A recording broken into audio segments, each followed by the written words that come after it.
Mens mørket rann, et kaldt og sorgfullt sus. Så øser rundt i natt, slår ille om mitt hus, og tar så atter fatt.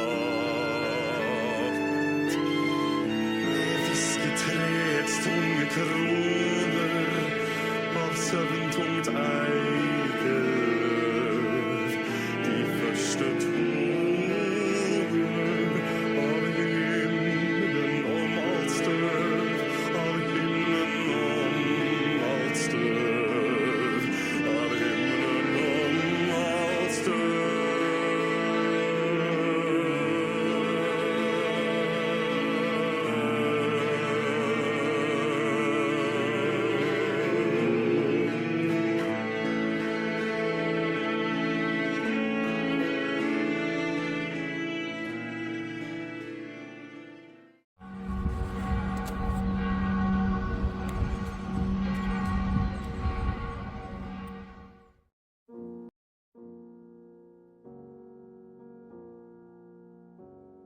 Hello and welcome, mourners, to this special Dirge of Mourning episode. I am your host, Andrew A. Graves. Today, I'll be joined by Funeral's own Anders Eek.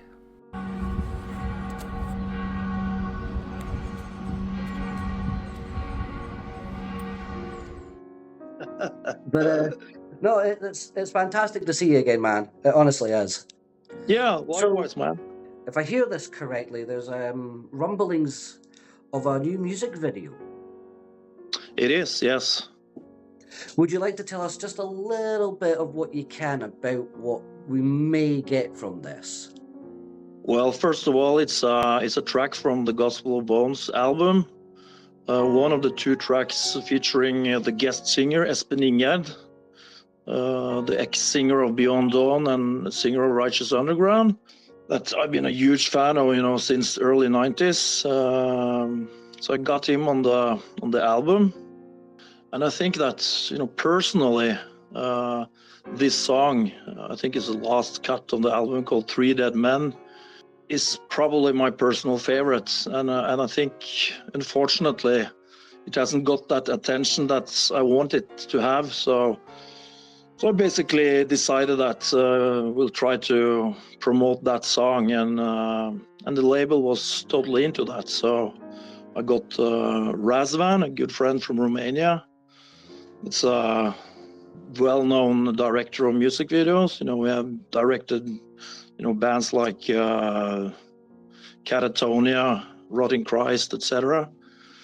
And he did a lyric video of the track Three Dead Men. Awesome. And is there a set release date for this music video? Yeah, it's February the 5th. Oh, interesting. That means I'm going to have to work extra hard. Yeah.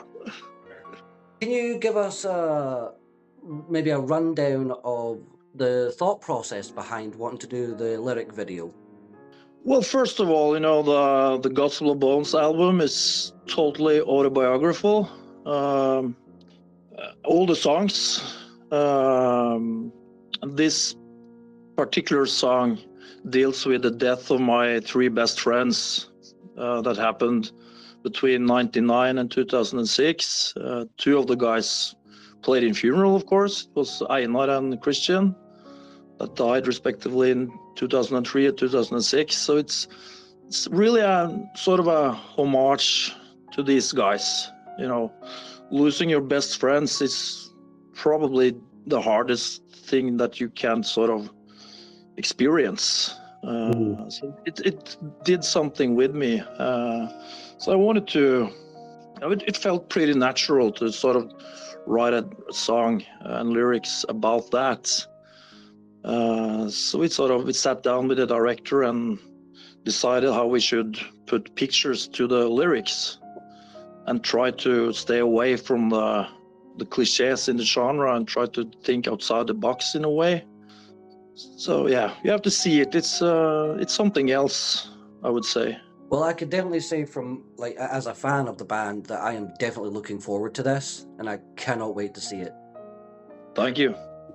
The other thing I was going to ask was, when it came to choosing this particular song for the video, was it an easy decision for you, or was it something that you had to like think about after long periods of time? Because I know you did 2 other videos that were well received from what I'm seeing.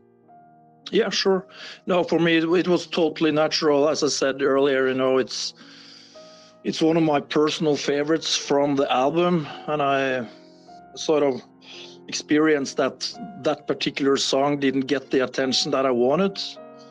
And of course, we haven't played it live since the release party 2 years ago, because it's Espen, the guest singer, and it's basically written for him. And Eirik, our opera singer, couldn't do it in his style and voice, I think. So Espen gave it a really sore and sort of feeling that I was searching for at the time.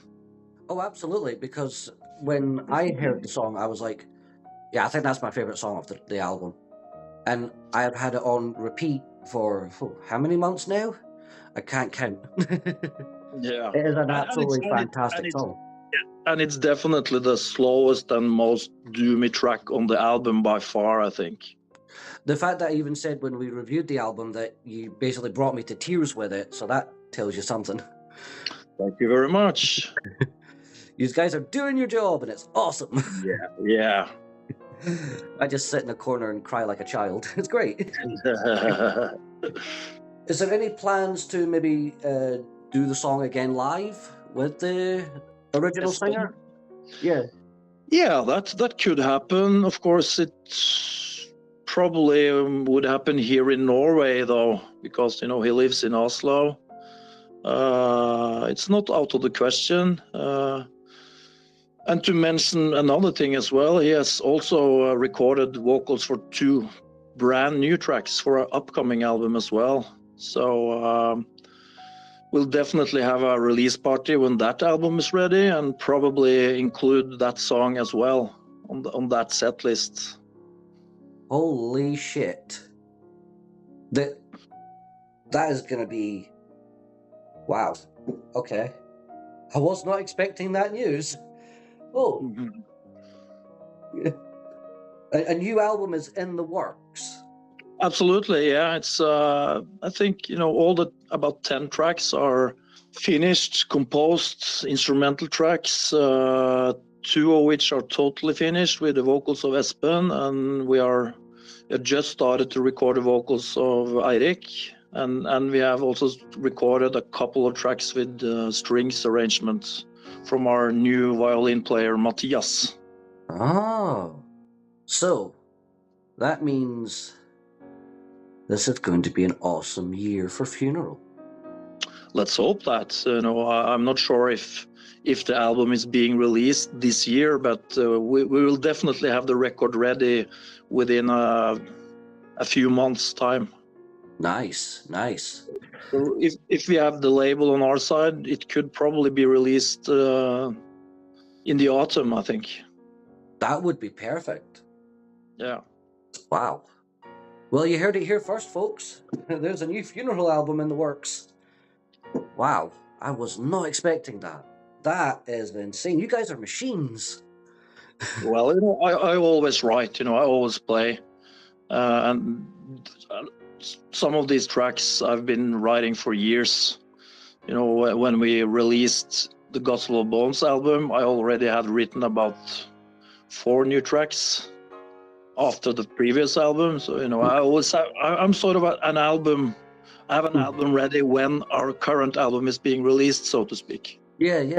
Because it takes so much time releasing an album, when it's ready. On the previous album, we had to wait for a year just to get released, and in that year, I write and I compose. So, well, I guess that leads me to the next question then. When you've got like the bare bones of an album ready, do you go back and listen to it and tweak it slightly, or do you just gotta let it be as it is? Oh, it's a lot of tweaking, I think all the tracks have about 8 to 10 versions. Yeah, so I'm a sort of a perfectionist. Yeah. No, that to me makes the most sense actually, because when you've got the idea in your head and you want to make sure that it is to the standards that you guys have, I would imagine that there's a lot of like back and forth of, does this sound right? Does that sound right? Should that be here? Should we move that over there? You know, the vocals, even the words, I'm assuming, get changed around sometimes. Yeah, it's correct. It's a monumental task, indeed. Well, it has been an absolute pleasure, sir. Likewise, my friend. And remember, Thank you mourners. for having me. Oh, honestly, you're more than welcome to come back to the show anytime. Thank you very much. Don't forget, mourners, links will be in the descriptions for all of Funeral's social medias and where you can purchase the albums. And remember, save the date. The 5th of February 2026 will be the release of a music video that is sure to break all hearts of men. Until next time, mourners, remember, every day is a funeral.